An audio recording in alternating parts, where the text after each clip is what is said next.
Hello everyone, this is Mansi Bhati in association with Tarna Publications. So in the previous lectures we have discussed about DC motor Fleming's right hand rule. आज का जो हमारा last topic है, जो इस topic से जिस chapter से रिलेटेड है, that is domestic wiring.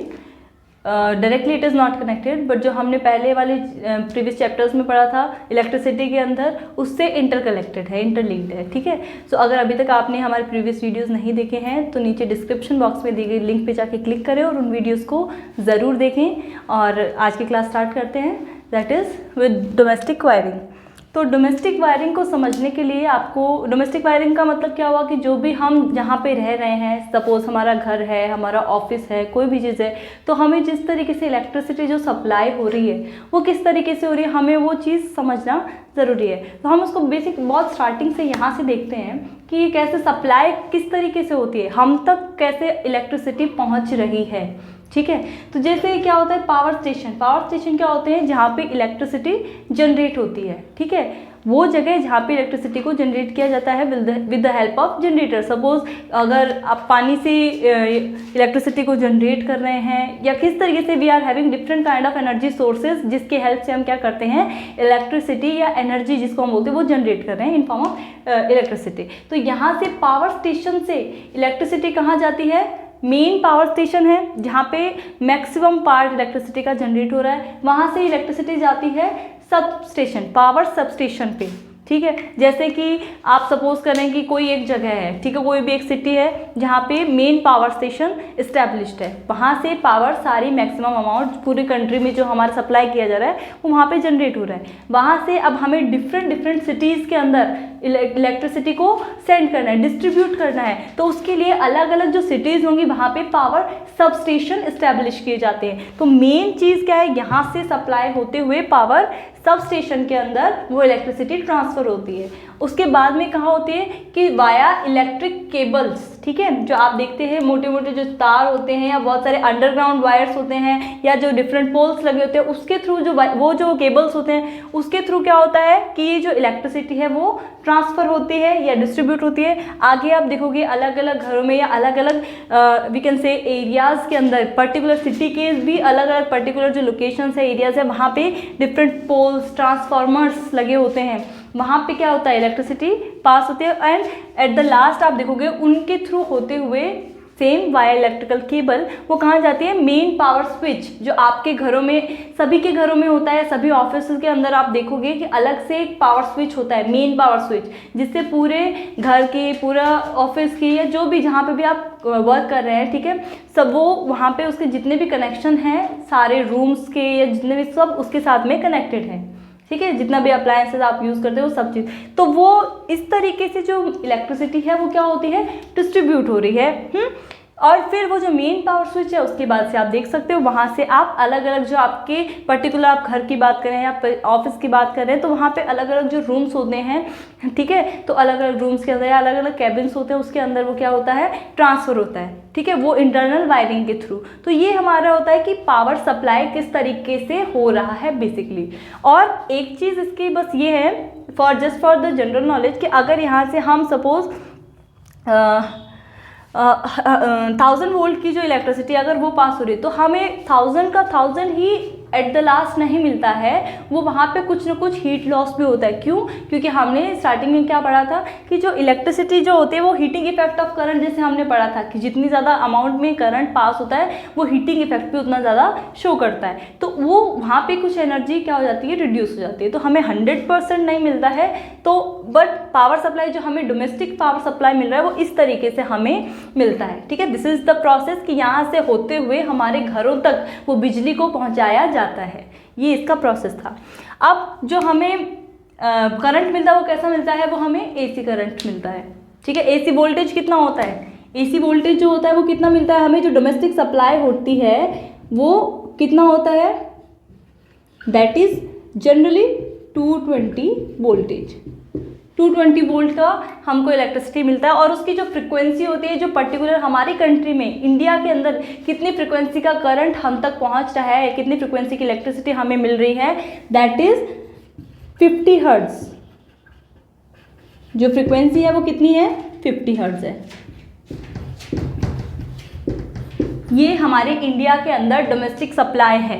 Domestic current को जो मिल रहा है वो सप्लाई इतना वोल्ट 220 वोल्टेज एंड 50 हर्ट्ज। कई बार आप जैसे देखते हैं कि आपका जो फ्रिज का जो रेगुलेटर होता है तो आप देखने कि वो क्या कर रहा है, फ्लक्चुएट कर रहा है। मीन्स हम कई बार बोलते हैं, जनरल हम एग्जांपल्स की बात करें, डेली लाइफ में हम बहुत सारी चीज़ों को डील करते हैं, देखते हैं, ऑब्जर्व करते हैं, तो आप देखते हैं कि करंट ज़्यादा आ रहा है तो वहाँ उसमें फ्लक्चुएशन ज़्यादा होगा, तो मे बी वोल्टेज ज़्यादा है या मे बी उसकी फ्रिक्वेंसी जनरली यही रहेगी, तो वोल्टेज कम ज़्यादा कई बार सप्लाई कर दिया जाता है, तो उसकी वजह से हम बोलते हैं तो वो 220 से 240 तक मैक्सिमम हमें डोमेस्टिक सप्लाई मिल जाता है। जनरली हम जो भी न्यूमेरिकल पर्पज से लेते हैं that is 220 volt, otherwise it will be given in the question. ये चीज़ आपको क्वेश्चन में गिवन होगी। तो ये तो रहा कैसे करंट सप्लाई हो रहा है, और हमारे इंडिया के अंदर जो हमारी डोमेस्टिक सप्लाई है वो हमें कितनी मिल रही है, वो ये जो डेटा है वो हमें याद होना चाहिए। ठीक है, अब जो सप्लाई हमको मिलती है तो हम डोमेस्टिक वायरिंग में किस तरीके से होता है वो चीज़ देखिए। अब जैसे आपके अलग अलग रूम्स हैं, उसके अंदर अलग अलग स्विच बोर्ड लगे होते हैं। ठीक है, एक तो मेन चीज़ क्या होती है, जो आप मेन पावर स्विच की जो हमने बात करी थी, जो मेन पावर स्विच है जहाँ पे उस पूरे घर के जितनी भी लाइटनिंग है, फैन है, अलग अलग इलेक्ट्रिकल अप्लायंस, आप सबको वहाँ से क्या कर सकते हो, एक स्विच को बंद करोगे वो सारे घर की उसमें ऑन ऑफ उसी से हो सकता है, वो जो चीज़ होती है। तो यहाँ पे क्या होता है, दो तरीके के फ्यूज़ भी लगे हुए होते हैं, जैसे जिसको हम बोलते हैं हमारे घरों में जो अलग अलग स्विच बोर्ड होते हैं वहाँ पे दो तरीके के फ्यूज़ लगे होते हैं। किस तरीके के, एक तो होता है जिसको हम बोलते हैं जो लो पावर रेटिंग वाले होते हैं और जो हाई पावर रेटिंग वाले होते हैं। ठीक है, तो जैसे इसको हम बोलते हैं lightning circuit and power circuit. तो लाइटनिंग सर्किट तो वो सर्किट है या जिस ऐसे फ्यूज वहाँ पे कनेक्टेड होगी जो कि लो पावर रेटिंग वाले अप्लायंसेस के साथ में कनेक्टेड हो। ठीक है, तो वो जनरली कितना एम्पियर का करंट ड्रॉ कर सकता है, जो मतलब लाइटनिंग सर्किट जो होंगे वो स्मॉल करंट को ड्रॉ करेंगे। तो इसके लिए जो हमारे जनरली होती है वो होती है 5 एम्पियर के फ्यूज़, इसमें हम यूज़ करते हैं। ठीक है, और जो पावर सर्किट होते हैं, क्योंकि आप देखोगे घरों में अलग अलग जगह पावर स्विचेस होते हैं। सपोज आपने रेफ्रिजरेटर लगाया है तो वहाँ पे आप पावर स्विच का यूज़ करें, या आपने पानी की मोटर अगर कहीं लगाई हो तो वहाँ पे भी आप, या किसी घर में बोरवेल वगैरह होते हैं तो वो वहाँ पे हम पावर स्विचेस का यूज़ करते हैं, क्योंकि वो करंट, हैवी करंट या लार्ज अमाउंट का करंट ड्रॉ करते हैं। तो वहाँ पे जो हम जो फ्यूज़ लगाते हैं वो कितना होता है, कितना एम्पियर का होता है, दैट इज़ ऑफ 15 एम्पियर। ठीक है, ये इसका डेटा जो है वो हमें यही याद रखना है। ये यहाँ पे डोमेस्टिक सप्लाई का डेटा है और ये यहाँ पे लाइटनिंग सर्किट जो फ्यूज़ होते हैं वो उसका पावर स्विचेस का, कि भाई लो पावर रेटिंग या हाई पावर रेटिंग वो कितना हमको मिल रहा है वो हमें यहाँ पे ध्यान रखना है। अब बात आती है इसकी कि जो वायरिंग होती है वो किस तरीके की होती है। कभी आपने अपने घरों में देखा होगा कि आपको जैसे जब भी कोई स्विच बोर्ड खुलता है, कोई उसके अंदर कोई प्रॉब्लम होती है, तो आपने देखा होगा जो स्विच बोर्ड जब हम खोलते हैं तो उसके पीछे जो वायर्स होते हैं जो इंटरनली हमारे घर के अंदर क्या है कनेक्टेड है। जैसे हमने जो कॉम्बिनेशन इलेक्ट्रिसिटी चैप्टर के अंदर उस टॉपिक में स्टडी की थे कि पैरेलल कनेक्शन होता है और सीरीज कनेक्शन। तो डोमेस्टिक जो वायरिंग है बेसिकली वो कैसी होती है, वो पैरेलल कनेक्शन होता है। तो अगर कोई चीज़ खराब हो जाती है, सपोज फैन खराब हो गया, तो बाकी के appliances as it is work करेंगे। ठीक है, तो जब हम उसको जो स्विच बोर्ड है सपोज उसको हम खोल के देखेंगे तो आपको वहाँ पे 3 तरीके के वायर्स मिलेंगे। ठीक है, 3 तरीके के वायर्स कैसे होता है, एक तो होता है लाइव वायर, एक होता है neutral wire and the third one is earth wire. अब इनका काम क्या है और इनका कलर कैसा है वो चीज़ हमें पता होनी चाहिए। ठीक है, तो लाइव वायर क्या होता है कि ये वो वायर है जिसमें से कांस्टेंट करंट, जिसको हम बोलते हैं हाई पोटेंशियल वाला, ठीक है, कांस्टेंट करंट इसके अंदर से क्या हो रही होगी, इसके अंदर कंटिन्यूसली फ्लो कर रही होगी। तो कांस्टेंट करंट अगर कंटिन्यूसली इसमें फ्लो करे दैट मीन्स अगर आप इसको टच कर देते हो तो आपको करंट लगेगा, you will feel the shock, आपको इलेक्ट्रिक शॉक लग सकता है। आप मतलब ये ऐसा हो सकता है कि यहाँ कोई दुर्घटना भी, कुछ ना कुछ एक्सीडेंट भी इससे हो सकता है। तो लाइव वायर क्या होता है, because it is a sign of danger, constant current, continuous current इसमें से फ्लो करेगा आकर, तो क्योंकि ये हाई पोटेंशियल पे है तो यहाँ इस तो ये क्या है, what we can say high potential. तो इसका जो कलर होता है वो कैसा होता है, it is a sign of danger. ठीक है, और डेंजर के लिए हम कैसे कलर का यूज़ करते हैं, रेड इंसुलेशन होती है इसकी। आप देखते हैं ना वायर्स जो लगे हुए होते हैं कनेक्शन के लिए, वो क्या होते हैं, प्लास्टिक कोटेड होते हैं, ठीक है, पीवीसी कोटेड होते हैं। तो वो जो इंसुलेशन लगी हुई होती है वो रेड कलर की होती है। मतलब जो रेड कलर का जो वायर होता है दैट इज लाइव वायर, ठीक है, हाई पोटेंशियल पे होता है वो। और हाई पोटेंशियल मीन्स ये जो वोल्टेज मैंने आपको बताया था अभी अभी वो कितना था, 220 वोल्ट था ना। तो 220 वोल्ट मतलब वोल्टेज का मतलब पोटेंशियल डिफरेंस, ठीक है, पोटेंशियल डिफरेंस। तो हाई पोटेंशियल पे है तो हम इसको ऐसे मान सकते हैं कि इसका जो पोटेंशियल है वो कितना है, इट इज़ 220 वोल्ट। और जो न्यूट्रल वायर होता है वो क्या होता है, this is zero potential, zero potential. तो अगर हम जीरो पोटेंशियल की बात कर रहे हैं तो यहाँ पे पोटेंशियल डिफरेंस कितना हो गया, जिसको हम वोल्टेज बोल के चल रहे थे, तो कितना हो गया 220 minus zero, that is 220 voltage. तो ये हमारे ये वोल्टेज हमें सप्लाई होता है। तो ये जो न्यूट्रल वायर होता है इसको हम लेके चलते हैं जीरो पोटेंशियल पे या लो पोटेंशियल पर। तो यहाँ पे ये इसलिए होते हैं ताकि हम पोटेंशियल डिफरेंस को मेंटेन रख सके, दैट इज 220 वोल्टेज, जो कि हमारी डोमेस्टिक सप्लाई है, ठीक है। और इसका जो कलर होता है वो कैसा होता है, it is of black colour. ये आपको कलर्स याद रखने पड़ेंगे। कई बार वन लाइन या शॉर्ट टाइप या वेरी शॉर्ट टाइप में इसके कलर्स पूछ लेते हैं, ठीक है, कि कौन से वायर का किस तरीके का इंसुलेशन होता है। तो for that you have to remember this. तो न्यूट्रल वायर का कितना हो गया, ब्लैक इंसुलेशन होती है इसकी।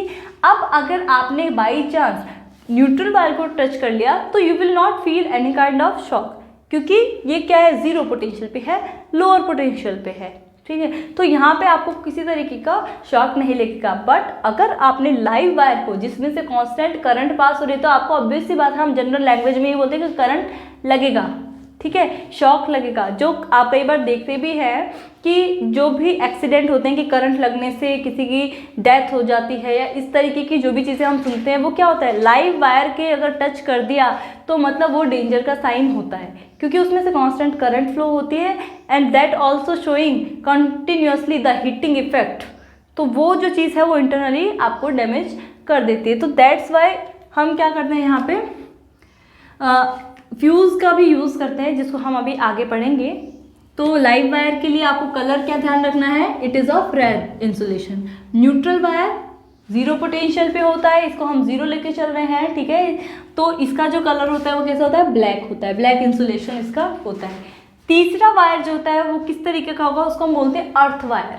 अर्थ वायर का काम क्या होता है, देखो अर्थ वायर का काम ये होता है कि जो भी एक्सेस चार्ज कई बार आता है, जैसे हम बोलते हैं ना कि कई बार कि वोल्टेज ज़्यादा आ रहा है, वोल्टेज ज़्यादा आ रहा है या कम आ रहा है, आप इस तरीके की चीज़ें बोलते हैं कई बार। जैसे एग्जांपल अभी हमने बोला था कि सपोज रेफ्रिजरेटर है, उसका रेगुलेटर फ्लक्चुएट करना स्टार्ट कर दिया, या कोई लाइट है वो डिम हो गई, ज़्यादा हो रही है, तो इसका मतलब क्या है, वोल्टेज फ्लक्चुएट कर रहा है, कम ज़्यादा आ रहा है। तो वो जो इसका मतलब क्या, वोल्टेज कम ज़्यादा आना मीन्स जो एक्सेस का जो चार्ज आ रहा है सपोज ज़्यादा आ रहा है, तो इन दैट केस क्या होगा, जो एक्सेस चार्ज उस सर्किट के थ्रू फ्लो कर रहा है वो क्या होगा कि वो ग्राउंडेड हो जाएगा। हम अर्थ को भी क्या मान के चल रहे हैं, हम अर्थ को ये मान के चल रहे हैं एक तरीके से रिजर्वायर हम बोल सकते हैं कि आप जितना भी करंट उसके अंदर डालोगे वो अपने आप के अंदर ले लेगी और फिर भी वो न्यूट्रल बनी रहेगी, उसका पोटेंशियल हम ज़ीरो रखेंगे फिर भी वो ज़ीरो पे ही रहेगा। तो जो जितना भी एक्सेस चार्ज है वो अपने आप में समेट लेती है, ठीक है, उसको ट्रांसफ़र हो जाता है। तो अर्थ वायर का काम यही है कि जो भी एक्सेस चार्ज है उस सर्किट में आ रहा होगा उसको वो क्या कर लेगी, उसकी अर्थिंग कर देगी। अर्थिंग कर देगी का मतलब उस चार्ज को ग्राउंडेड कर देगी। तो जितना हमें ज़रूरत होगा वो ही हमारे सप्लाई में काम आएगा। तो इसका जो इंसुलेशन होता है ये होता है ग्रीन कलर का, ग्रीन कलर का, ठीक है, किसके लिए, अर्थ वायर के लिए। तो आपको ये चीज़ याद रखनी है, लाइव वायर डेंजर का साइन है, तो लाइव के लिए रेड कलर, न्यूट्रल है, न्यूट्रल के लिए ब्लैक कलर, और अर्थ जो है अर्थ कैसा होगा, ग्रीन कलर का। अर्थ के लिए हम मदर अर्थ का आप याद रखने के लिए बोल सकते हैं, क्योंकि हमें ग्रीनरी फैलानी है, हमें हमारे एनवायरनमेंट का ध्यान रखना है, दैट शुड बी ग्रीन, है ना। तो आप इस तरीके से उसको याद रख सकते हैं। बाकी that is up to you कि आप इसको किस तरीके से याद रखना पसंद करते हैं। तो दैट इज़ आपको मेन चीज़ कौन सा वायर क्या काम कर रहा है और कौन से वायर का कैसा इंसुलेशन है, कैसा उसका कलर है, दैट यू शुड रिमेंबर। तो ये हो गया, this is about the domestic wiring. तो तीनों, और इनिशियली क्या होता था, जो पुराना टाइम था थोड़े साल पहले की हम बात करें तो पहले सिर्फ 2 ही तरीके के वायर होते थे, एक लाइव वायर होता था और एक न्यूट्रल वायर होता था। जिससे क्या होता था कि कई बार जो सर्किट वहाँ पे आग लग जाती थी या वो सर्किट ब्रेक हो जाता था, शॉर्ट सर्किट हो जाना या ओवरलोडिंग हो जाना, दोनों ही चीज़ें वहाँ पे ज़्यादा जाती थी। तो इस तरीके से क्या होता था कि जो एक्सीडेंट्स जो होते थे इसके रिगार्डिंग वो ज़्यादा होते थे।